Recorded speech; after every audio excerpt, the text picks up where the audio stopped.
24 मई 2000 Israeli सेना को अपनी सरकार के आदेश पर लेबनान से बाहर निकलना पड़ रहा था, जो 1982 के बाद से ही वहां की जनता के लिए यमदूत बनी हुई थी। 1948 में अपने फॉर्मेशन के बाद इजराइल की जिस ताकतवर सेना ने अकेले अपने दम पर मिडिल ईस्ट में अरब देशों को 3-3 बार धूल चटाई थी, उसे लेबनान से 18 साल बाद अपने कब्जाए हुए हिस्से को छोड़कर खाली हाथ लौटना पड़ रहा था। इजराइल को ये शर्मनाक हार हिजबुल्लाह ने दी थी, जिसका सिर्फ एक ही मकसद था, इजराइल को बर्बाद कर उसके वजूद को मिट्टी में मिला देना।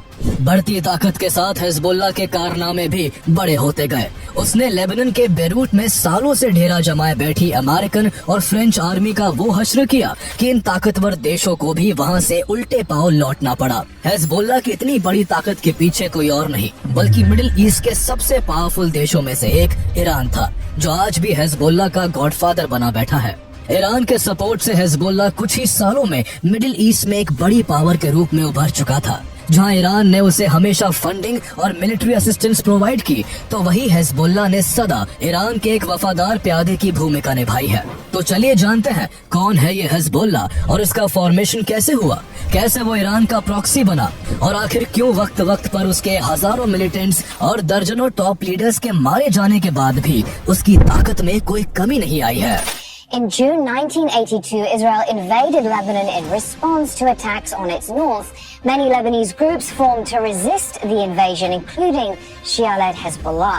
Israeli airstrikes on Sunday crashed into southern Beirut. Israel says the attacks are part of its ongoing campaign against Iran-backed terror group Hezbollah. Rocket attacks by Hezbollah reportedly killed 7 people in northern Israel, marking one of the highest civilian death tolls from strikes by the militant group. On Tuesday evening, around 2,800 people were injured in Lebanon when their pagers suddenly exploded and at least 9 people died. Most of the injured were from Hezbollah and they're blaming Israel for the attack. So some of them have basically said that they're concerned that if there is a ceasefire between Israel and Hezbollah, that could negatively impact the situation over in Gaza and the potential for possibly a ceasefire there between Israel and Hamas. Hezbollah के वजूद की कहानी को जानने के लिए हमें आज से एक सदी पीछे जाना होगा, जब 1918 में वर्ल्ड वॉर 1 के खत्म होने के बाद एलाइड पावर्स ने पूरे मिडिल ईस्ट को आपस में बांटने का फैसला लिया। इसके लिए 1920 में सैन रेमो कॉन्फ्रेंस हुई, जिसमें लीग ऑफ नेशंस के मैंडेट के बाद सीरिया का कंट्रोल फ्रांस को दे दिया गया था। उस समय लेबनान सीरिया का ही पार्ट हुआ करता था, लेकिन सीरिया को अपने कंट्रोल में लेने के बाद फ्रांस ने सितंबर 1920 में ग्रेटर लेबनान का फॉर्मेशन करते हुए इसे एक सेपरेट नेशन डिक्लेयर कर दिया। फ्रांस द्वारा यहाँ के मैरोनाइट क्रिश्चियंस को फेवर किया जाता, जबकि इसके अलग अलग पार्ट्स में शिया और सुन्नी सेक्ट के लोग भी एक बड़ी तादाद में रहते थे। फ्रांस के इस डिवीजन और फेवरेटिज्म से लेबनान में रिलीजियस टेंशन्स काफी बढ़ गई थी, जिस वजह से यहाँ शांति कायम करने के लिए 1926 में फ्रांस ने लेबनान को एक कॉन्स्टिट्यूशनल रिपब्लिक डिक्लेयर कर दिया। इसमें तीनों ही कम्युनिटी के लोगों की भावनाओं और अधिकारों का ध्यान रखते हुए कन्फेशनलिज्म के जरिए यहाँ की इम्पोर्टेंट गवर्नमेंट पोस्ट तीनों कम्युनिटीज के बीच डिवाइड कर दी गई। इससे कॉन्फ्लिक्ट तो कुछ कम हुआ, लेकिन देश अब भी फ्रांस के कब्जे में था, जिससे लोग जल्द ही निजात पाना चाहते थे। वही 1939 तक आते आते एक बार फिर दुनिया के पावरफुल देशों के बीच कॉन्फ्लिक्ट बढ़ गया और वर्ल्ड वॉर 2 की शुरुआत हो गई। इस वॉर का आउटकम बेशक एलाइड पावर्स के फेवर में रहा, लेकिन जंग के दौरान हिटलर की लीडरशिप में जर्मनी ने फ्रांस को लगभग डिस्ट्रॉय कर दिया था, जिससे उसके लिए अपनी कॉलोनीज को संभाल पाना इम्पॉसिबल हो गया था। युद्ध के बीच में ही फ्रांस को कमजोर पड़ता देख लेबनान में इंडिपेंडेंस की मांग तेज होने लगी और भारी दबाव के बीच 22 नवंबर 1943 को लेबनान फ्रांस से आजाद हो गया। आजादी के बाद यहाँ पीस एस्टैब्लिशमेंट और आपस में तालमेल बैठाने के लिए सत्ता को रिलीजन और सेक्ट के बेसिस पर डिवाइड कर दिया गया। इस डिवीजन के तहत प्रेसिडेंट का पद क्रिश्चियन और प्राइम मिनिस्टर का पद सुन्नी को दिया गया, जबकि स्पीकर ऑफ द चेंबर का पद शियास को सौंपा गया। यहाँ सिचुएशन कुछ संभली ही थी कि तभी 5 साल बाद 1948 में यहूदियों के लिए एक अलग देश इजराइल का फॉर्मेशन हो गया, जिसे पैलेस्टाइन के हिस्सों को काट कर बनाया गया था। अरबों की धरती पर यहूदियों के बसाए जाने के मुद्दे ने पूरे मिडिल ईस्ट में भूचाल ला दिया और जल्द ही 1948 में अरब इजरायली वॉर छिड़ गई। लेकिन सरप्राइजिंगली इजराइल ये वॉर जीत गया। वॉर में मिली इस हार से पैलेस्टाइन की एक बड़ी आबादी को अपना देश छोड़कर जॉर्डन, इजिप्ट, सीरिया और लेबनान में शरण लेनी पड़ी। इसके बाद भी पैलेस्टाइन में शांति कायम नहीं हो सकी और यहाँ पैलेस्टीनियंस को हक दिलाने के नाम पर 1967 में 6 डे वॉर एंड 1973 में यौम किपुर वॉर हुई, जिनमें फिर से इजराइल की जीत हुई और फिर से यहाँ के लाखों पैलेस्टीनियंस को देश छोड़ना पड़ा। कई सालों तक हुए इस माइग्रेशन से इजिप्ट, जॉर्डन और लेबनान में पैलेस्टीनियंस की संख्या काफी बढ़ चुकी थी। इस दौरान पैलेस्टीनियंस के अधिकारों के लिए छोटी छोटी कई ऑर्गेनाइजेशंस बन चुकी थी, जिन्हें साल 1964 में यूनाइट कर पैलेस्टाइन लिबरेशन ऑर्गेनाइजेशन PLO का फॉर्मेशन होता है। अहमद शुकेरी, याह्या हमूदा और यासर अराफत जैसे नेताओं ने PLO का नेतृत्व करते हुए पैलेस्टीनियंस के राइट्स को रिप्रेजेंट करना शुरू कर दिया था। पैलेस्टीनियंस अपनी इस दशा के लिए इजराइल को जिम्मेदार मानते थे, इसलिए PLO का टारगेट इजराइल था।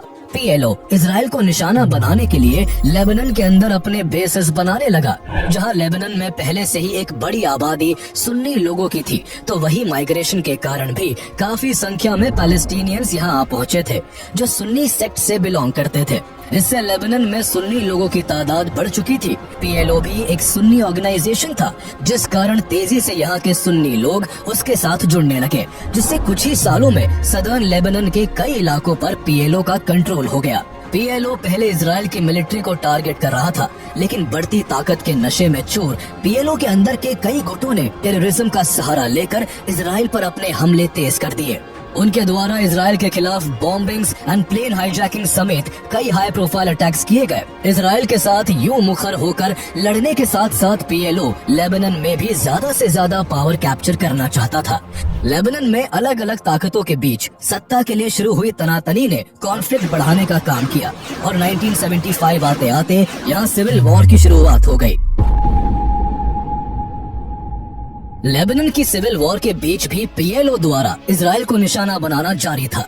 ऐसे ही 11 मार्च 1978 को PLO के फिदायीन लड़ाकों ने इजराइल के कोस्टल रोड से गुजरती एक बस पर अंधाधुंध फायरिंग कर 38 से ज्यादा लोगों की जान ले ली। इसके जवाब में इजराइल मात्र 3 दिन बाद ही 14 मार्च 1978 को ऑपरेशन लिटानी शुरू कर लेबनान के सदर्न पार्ट में PLO पर हमला करने लगा। लेकिन इसके बाद भी PLO अपनी हरकतों से बाज नहीं आया। उसके लड़ाके आए दिन इजराइल में घुस जाते और गुरिल्ला वॉरफेयर टैक्टिक्स के जरिए इजरायली लोगों की हत्या कर देते। इससे परेशान होकर 6 जून 1982 को इजराइल ने लेबनान में PLO की एक्टिविटीज पर फुल स्टॉप लगाने के मकसद से ऑपरेशन पीस फॉर गलीली की शुरुआत कर दी। इजराइल ने अपनी पूरी ताकत के साथ लेबनान के सदर्न पार्ट पर अटैक किया, जहां उसे मैरोनाइट क्रिश्चियन के मिलिशिया ग्रुप फैलेंगिस्ट का भी साथ मिला, जो यहां से PLO को बाहर निकालकर क्रिश्चियंस की पोजीशन को मजबूत करना चाहता था। एक मोर्चे पर इजरायली आर्मी PLO के बेसिस को निशाना बना रही थी और दूसरे मोर्चे पर फैलेंगिस्ट ग्रुप पैलेस्टीनियन रेफ्यूजी सेंटर को निशाना बना रहा था। दोनों ओर से किए गए हमले ने PLO की हालत खराब कर दी और उसे यहाँ से भागने पर मजबूर होना पड़ा। इजराइल ने इस दौरान सदर्न लेबनान का काफी हिस्सा अपने कब्जे में ले लिया था और अपनी कुछ सैन्य टुकड़ियों को वहीं छोड़ने का निर्णय किया, ताकि यहाँ से इजराइल में हो रहे लगातार हमलों को रोका जा सके। यह युद्ध PLO को बेदखल करने के मकसद से किया गया था, लेकिन इससे सबसे ज्यादा नुकसान सदर्न लेबनान में रह रहे शिया सेक्ट को झेलना पड़ा। वो पहले से ही यहाँ काफी कमजोर थे, जो इस वॉर के बाद हाशिए पर आ पहुँचे थे। उस समय पूरा मिडिल ईस्ट सेक्ट के बेसिस पर बटा हुआ था।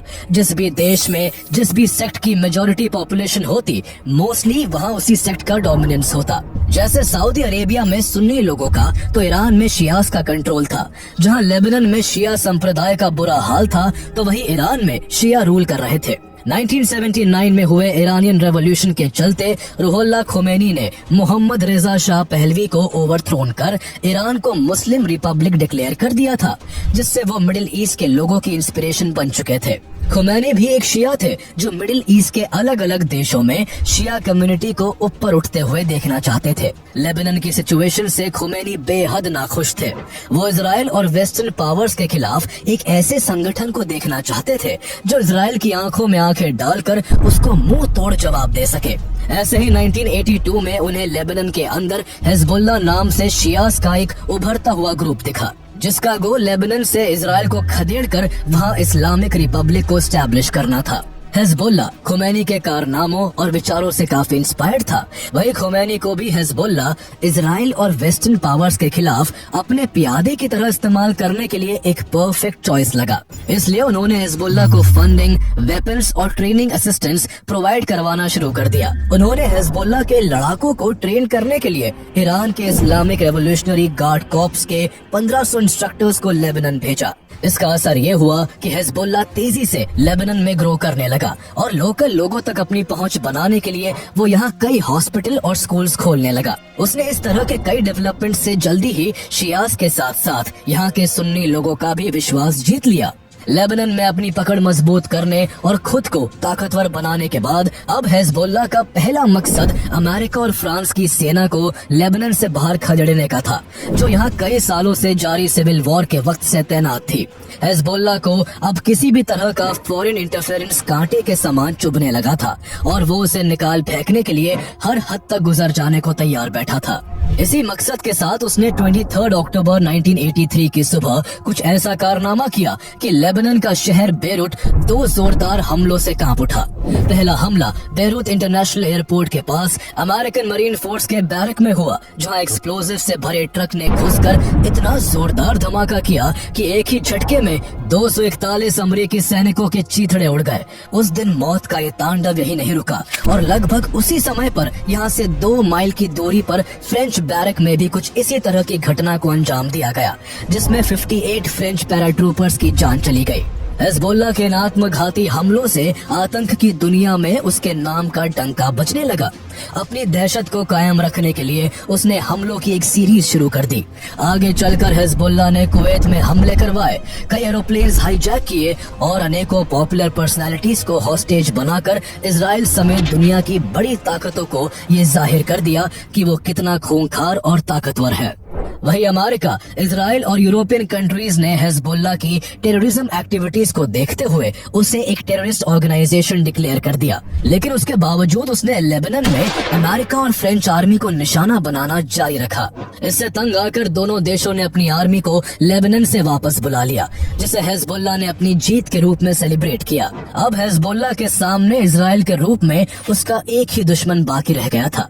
इजराइल ने क्योंकि सदर्न लेबनान का काफी हिस्सा कैप्चर किया हुआ था, इसलिए वक्त वक्त पर इजराइल और हिजबुल्लाह के बीच हमलों का सिलसिला चलता रहता था। हिजबुल्लाह न केवल इजराइल को लेबनान से खदेड़ना चाहता था, बल्कि वो इजराइल के अस्तित्व को भी मिटा देने का मकसद लिए बैठा था।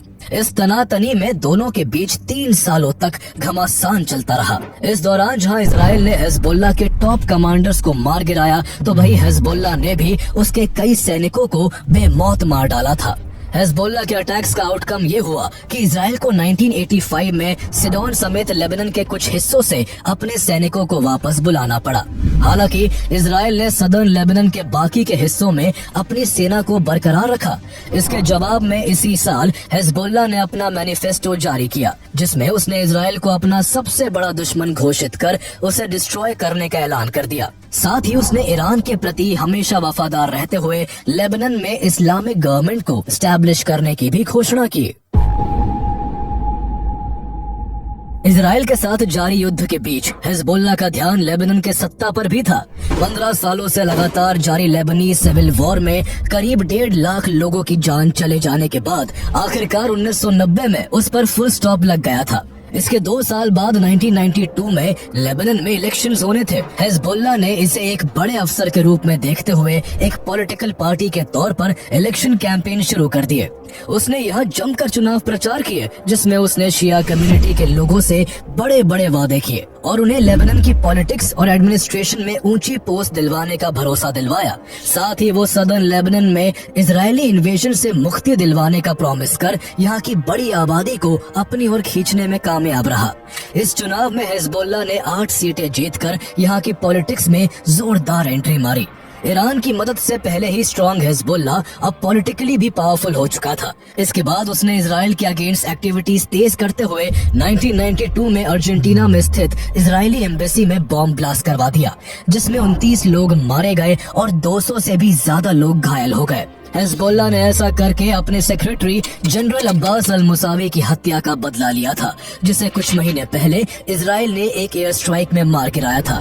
मुसावी की मौत के बाद हिजबुल्लाह का सेक्रेटरी जनरल हसन नसरल्लाह बन चुका था, जिसकी लीडरशिप में हिजबुल्लाह ने अगले साल छोटे छोटे सैन्य हमलों के जरिए नदन इजराइल को निशाना बनाकर उसके कई सैनिकों को मार गिराया। हिजबुल्लाह इस तरह अब सदर्न लेबनान के साथ साथ इजराइल के अंदर भी उसको नुकसान पहुंचाने लगा था, जिससे इजराइल गुस्से से बिलबिला उठा और 1993 में लेबनान पर अटैक करने के लिए उसने ऑपरेशन अकाउंटेबिलिटी नाम का एक बड़ा मिलिट्री ऑपरेशन शुरू किया, जो 7 दिनों तक चला। इजराइल ने सदर्न लेबनान में स्थित हिजबुल्लाह के ठिकानों पर भारी बमबारी की, ताकि हिजबुल्लाह इतना कमजोर पड़ जाए कि वो सदर्न लेबनान में बेस बनाकर उस पर अटैक्स करने की हालत में न रह सके। साथ ही इजराइल लेबनान की गवर्नमेंट पर भी हिजबुल्लाह के अगेंस्ट एक्शन लेने का प्रेशर बनाने लगा। इजराइल के इस हमले का अंजाम ये हुआ कि लेबनान में 100 से ज्यादा लोगों की जान चली गई, 500 से ज्यादा लोग घायल हुए और हजारों बिल्डिंग्स मिट्टी में मिल गई। लेकिन इसके बावजूद हिजबुल्लाह की शक्ति में कोई कमी नहीं आई और उसने इजराइल का डटकर मुकाबला कर लोकल लोगों की खूब सहानुभूति बटोरी। हिजबुल्लाह ने इजराइल का ध्यान लेबनान से हटाने के लिए 18 जुलाई 1994 को अर्जेंटीना में एक और बॉम्ब ब्लास्ट करवाया, जिसमें एक जूस कम्युनिटी सेंटर को निशाना बनाया गया। इस हमले में 85 यहूदी मारे गए, जबकि 300 से ज्यादा लोग बुरी तरह से घायल हो गए। इन हमलों से हिजबुल्लाह के कॉन्फिडेंस में लगातार बढ़ोतरी हो रही थी। इस दौरान उसे लगातार ईरानियन असिस्टेंस भी मिल रहा था, जिसका इस्तेमाल वो एडवांस वेपन और रॉकेट्स खरीदने पर कर रहा था। हिजबुल्लाह के बढ़ते दबदबे और इजराइल का डटकर सामना करने से हजारों की तादाद में यूथ उसे ज्वाइन कर रहा था। इस तरह हिजबुल्लाह के 10,000 लड़ाके हो चुके थे और वो रॉकेट्स, मिसाइल्स और बंदूकों समेत लगभग 1 लाख सैन्य सामानों का मालिक बन चुका था। हिजबुल्लाह की बढ़ती ताकत इजराइल के लिए नाक का सवाल बन चुकी थी, जिसे वो कई प्रयासों के बावजूद कंट्रोल नहीं कर पा रहा था। अपनी असफलताओं को धोने के लिए 11 अप्रैल 1996 को इजराइल ने ऑपरेशन ग्रेप्स ऑफ रैथ की शुरुआत कर हिजबुल्लाह को मिटाने की एक और कोशिश की। लगातार 16 दिनों तक इजराइल ने हिजबुल्लाह के ठिकानों पर बड़े पैमाने पर हवाई और जमीनी हमले करते हुए उसके कई रॉकेट लॉन्च साइट्स और बंकर्स बर्बाद कर दिए। इजराइल यही नहीं रुका, बल्कि उसने 18 अप्रैल को काना विलेज के पास यूनाइटेड नेशंस के कंपाउंड में शरण लिए 800 सिविलियंस के ठिकाने पर भी बमबारी कर दी, जिसमें 106 लेबनानी नागरिक मारे गए। मरने वालों में 37 बच्चे भी शामिल थे।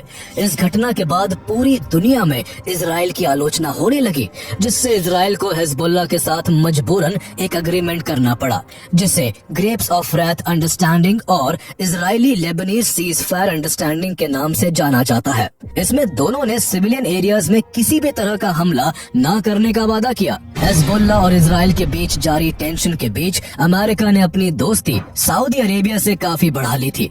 यहाँ बढ़ता अमेरिकन इन्फ्लुएंस ईरान को खटकने लगा था, जिसके खिलाफ एक्शन लेने का काम उसने अपने प्रॉक्सी हिजबुल्लाह को सौंपा। हिजबुल्लाह ने अपने नेटवर्क का सहारा लेते हुए 25 जून 1996 की रात को सऊदी के खोबार टावर्स में स्थित अमेरिकन मिलिट्री बेस को 5000 पाउंड के एक्सप्लोजिव से भरे ट्रक से उड़ा दिया।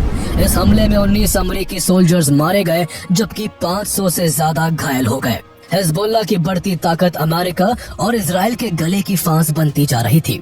उसे कमजोर करने के लिए उसके स्ट्रॉन्ग स्ट्रक्चर को तोड़ना जरूरी हो गया था।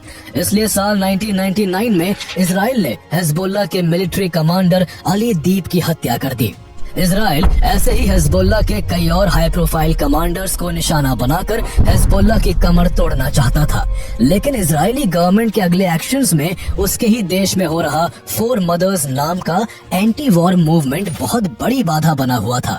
ये मूवमेंट तब शुरू हुआ था जब 2 साल पहले 1997 में सदर्न लेबनान के अंदर एक ऑपरेशन के दौरान इजराइल के 2 हेलीकॉप्टर आपस में टकरा गए थे, जिसमें इजराइल के 73 सैनिकों की मौके पर ही मौत हो गई। इजराइल ने सदर्न लेबनान में जब से सिक्योरिटी जोन बनाना शुरू किया था, तब से यहाँ इजराइल के 900 से भी ज्यादा सैनिकों की जान चली गई थी। सैनिकों के मरने की बढ़ती तादाद और कॉन्फ्लिक्ट को किसी भी नतीजे पर ना पहुंचता देख इजरायली सरकार के खिलाफ नदर्न इजराइल की पब्लिक का गुस्सा बढ़ता जा रहा था। इस गुस्से ने 4 मदर्स मूवमेंट का रूप ले लिया, जिसमें शहीद सोल्जर्स की मदर्स एंड वाइफ्स भी शामिल थी, जो इजरायली गवर्नमेंट से इस जंग को खत्म कर लेबनान से इजरायली सेना को वापस बुलाने की मांग कर रही थी। लगातार बढ़ते पब्लिक प्रोटेस्ट और पॉलिटिकल प्रेशर के चलते 24 मई 2000 को इजराइल ने लेबनान से अपनी सेना को वापस बुला लिया। इजराइल के इस फैसले को हिजबुल्लाह ने अपनी जीत के रूप में सेलिब्रेट किया। 1992 के पार्लियामेंट्री इलेक्शन के दौरान उसने इजराइल को लेबनान की सीमा से बाहर निकालने का जो वादा जनता से किया था वो पूरा हो चुका था, जिससे उसकी पॉपुलैरिटी में और भी इजाफा होने लगा। 1948 के बाद से अरब देश इजराइल से कई बार भिड़ चुके थे, लेकिन हर बार उन्हें इजराइल से शिकस्त खानी पड़ी थी। उनके हिस्से ये पहली जीत हिजबुल्लाह के प्रयासों से आई थी, जिसने इजराइल को पीछे हटने पर मजबूर कर दिया था। इस जीत का हकदार ईरान भी था, जो हिजबुल्लाह के ओरिजिन से ही उसको हर संभव मदद पहुंचा रहा था। इजराइल को लेबनान से गए 6 साल बीत चुके थे। इस दौरान हिजबुल्लाह की ताकत काफी बढ़ चुकी थी। उसकी पावर का अंदाजा इस बात से लगाया जा सकता है कि साल 2005 में लेबनान के former prime minister Rafiq Hariri की जब एक बॉम्ब ब्लास्ट में मौत हुई, तो इसके पीछे भी हिजबुल्लाह का ही हाथ माना गया। हिजबुल्लाह दुनिया के सबसे पावरफुल मिलिटेंट ग्रुप्स में से एक बन चुका था। उसके पास अब हथियारों का एक बड़ा जखीरा तैयार हो चुका था और अब वो उसकी जोर आजमाइश इजराइल के खिलाफ करना चाहता था। ऐसे ही मौका पाकर साल 2006 में हिजबुल्लाह के मिलिटेंट्स ने इजरायली टेरिटरी में घुसकर 3 इजरायली सोल्जर्स की हत्या कर दी और 2 सोल्जर्स को हॉस्टेज बना लिया। इन हॉस्टेज के बदले में हिजबुल्लाह इजराइल की जेलों में कैद अपने सहयोगियों की रिहाई चाहता था, लेकिन इजराइल उसकी इस हरकत से तिलमिला उठा। अपने सोल्जर्स की दिन दहाड़े हत्या और गिरफ्तारी का बदला लेने के लिए इजराइल ने एक बार फिर हिजबुल्लाह के खिलाफ एक बड़ा मिलिट्री ऑपरेशन शुरू किया। इजरायली एयरफोर्स ने लेबनान की कैपिटल सिटी बेरूट और साउथ लेबनान के हिजबुल्लाह इन्फ्लुएंस इलाकों पर एयर स्ट्राइक्स तेज कर दी, जिसमें हिजबुल्लाह के ठिकानों के साथ साथ वहां का इंफ्रास्ट्रक्चर भी तबाह होने लगा। इस बार इजराइल हिजबुल्लाह को पूरी तरह से कुचल देना चाहता था, ताकि उसके लिए लेबनान की ओर से फ्यूचर में कोई भी खतरा ना बच पाए। भाई इस बार हिजबुल्लाह भी पूरी तैयारी के साथ युद्ध में उतरा हुआ था। उसने इजराइल को सरप्राइज करते हुए उसके नदन प्रोविंस में करीब 4000 रॉकेट्स और मिसाइल्स दागकर भारी तबाही मचा दी। पूरा इलाका धमाकों से गूंज उठा। लाखों नागरिकों को अपनी जान बचाने के लिए बंकरों में छिपना पड़ा। एक तरफ हिजबुल्लाह नदन इजराइल में अटैक्स कर रहा था, तो दूसरी ओर इजराइल लेबनान में कहर बरसा रहा था। इस तरह करीब 34 दिनों तक दोनों ओर से ये खूनी खेल जारी रहा, जिसमें 1100 लेबनीज सिविलियंस और हिजबुल्लाह लड़ाकों को अपनी जान गंवानी पड़ी, जबकि 120 इजरायली सोल्जर्स भी अपने देश के लिए शहीद हो गए। इस युद्ध में भी इजराइल जीत हासिल नहीं कर सका था और यूएन के बीच बचाव के बाद उसे यहाँ से खाली हाथ ही लौटना पड़ा। 2006 के बाद कई सालों तक इजराइल और हिजबुल्लाह के बीच लेबनान में तो कोई सीधी लड़ाई नहीं हुई, लेकिन दोनों बाहरी देशों में एक दूसरे को निशाना बनाते रहते थे।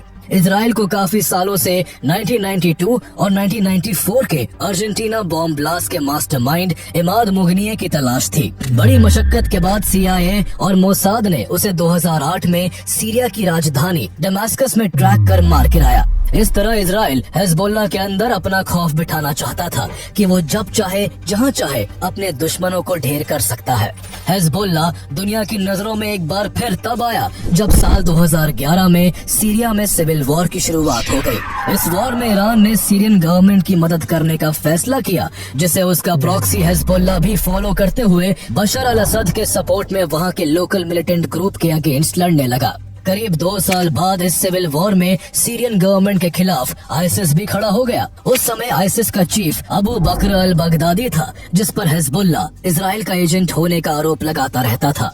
सीरियन सिविल वॉर में आईसिस सीरियन गवर्नमेंट को निशाना बना रहा था, जबकि हिजबुल्लाह सीरियन गवर्नमेंट को डिफेंड करने में लगा था। दोनों के अलग अलग मकसद होने से दोनों एक दूसरे को निशाना बनाने लगे, जिससे सीरिया में काफी सालों तक दोनों मिलिटेंट ग्रुप्स के बीच जोरदार टक्कर देखने को मिली। 2014 तक हिजबुल्लाह दुनिया के कई देशों के कॉन्फ्लिक्ट्स में इन्वॉल्व हो चुका था। साथ ही वो कई देशों में ड्रग तस्करी कर काफी कमाई करने लगा था, जिसका इस्तेमाल वो खुद को और पावरफुल बनाने में कर रहा था। इस बीच मिडिल ईस्ट में एक और मिलिटेंट ग्रुप हमास तेजी से उभर रहा था, जो गाजा स्ट्रिप में काफी मजबूत हो चुका था और 2023 तक कई बार इजराइल से टक्कर ले चुका था।